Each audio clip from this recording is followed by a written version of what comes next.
Hello, my name is Dr. Marianne Teitelbaum, and today we're going to talk about a very special herb called Mankund. Now, I was extremely fortunate to have sat with Vaidya Rama Kant Mishra, who hailed from a 5,000-year-old lineage of Ayurvedic physicians.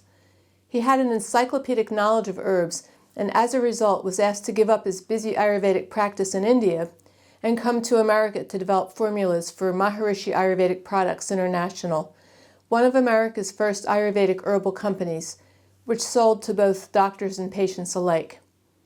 We ended up sitting together for almost 2 decades, while he imparted to me his family lineage secrets, which sometimes included the use of quite rare and hard-to-find herbs.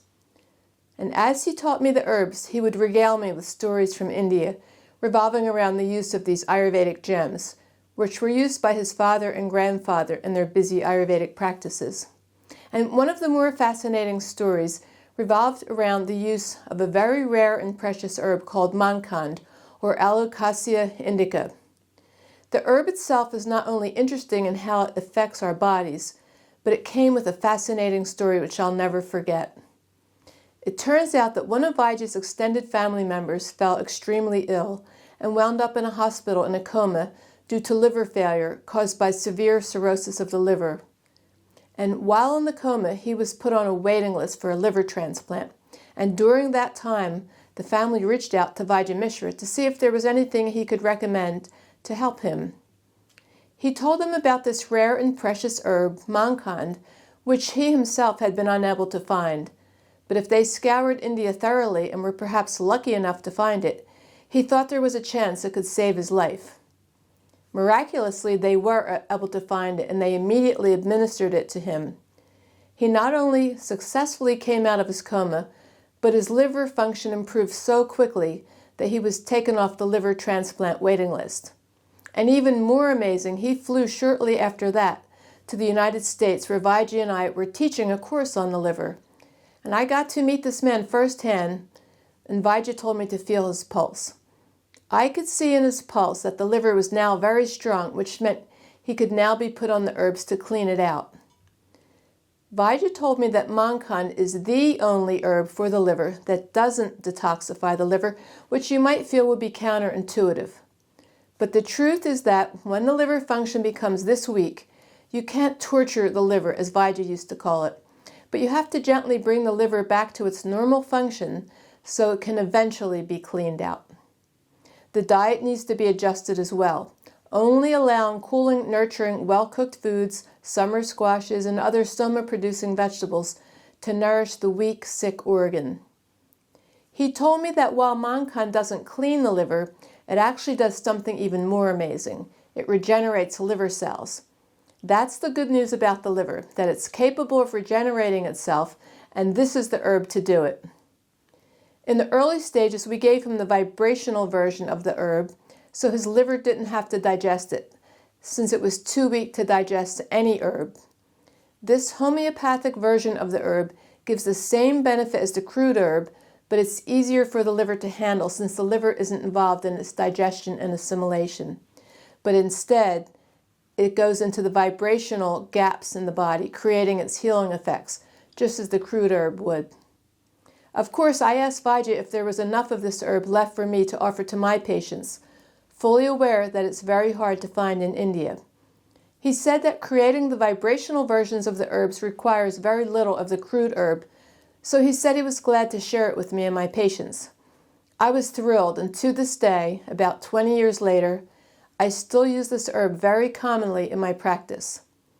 There may have been a few gaps through the years where we weren't able to source it, but over the past 2 or 3 years, we've been lucky enough to have ample quantities to share with our patients who need urgent care for the liver, which is about 90% of my patients.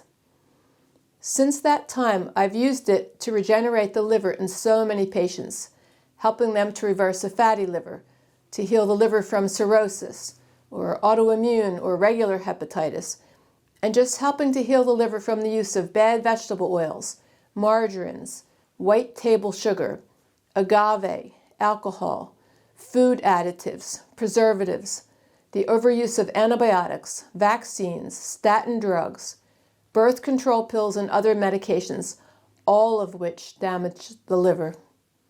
So now you can understand why most of my patients need this herb. Barely any of us has escaped the use of some of these bad foods and dangerous pharmaceuticals. Now, please don't run out and try to purchase this herb on your own, because you need to be instructed by a practitioner who's been fully trained in the use of it. Each person is unique, and if the liver is too weak, we need to use the vibrational version at first, in conjunction with a diet that's tailored specifically to that person's health problems. Then, once the liver heals enough, we can transition them to the crude version of Mankund to be used in a tea. And some patients already qualify, even from the start, for the crude Mankund, even if the liver isn't too weak. I'm telling you about the use of this gift of nature so you know that such an herb exists. This herb is in a class by itself, much different than the herbs we know of to clean the liver. Herbs like milk thistle, dandelion, burdock root, and even some of the Ayurvedic herbs for the liver. Again, when the liver is this weak, we cannot use these herbs, since they're too powerful for the liver to have to process. Always remember, everything you swallow has to be processed by the liver. So we must always take into account each unique patient's physiology and tailor their protocol based on their strengths and their weaknesses. So, if you're dealing with any health problem, from diabetes to high cholesterol, autoimmune diseases, and cancer, one thing you can bet on: the roots of these problems began with faulty liver function. So you must first stop doing the things which are weakening your liver, and then take this herb before you begin any other treatments, so that it can tolerate the cleanses which you'll inevitably need to do in the future. I'll always be grateful for having had the opportunity to learn from such a Vedic master, who taught me not only what constitutes a healthy diet and daily routine, and the fine art of detoxification, but who also imparted the use of hundreds of herbs to me, some very common and some, like Mankund, very rare and precious, yet highly effective, especially for use in this modern age where everyone's liver has been weakened tremendously by the toxins that we so freely allow in our diet and environment. I hope this information is valuable to you as you seek to find answers to your health problems. Thank you.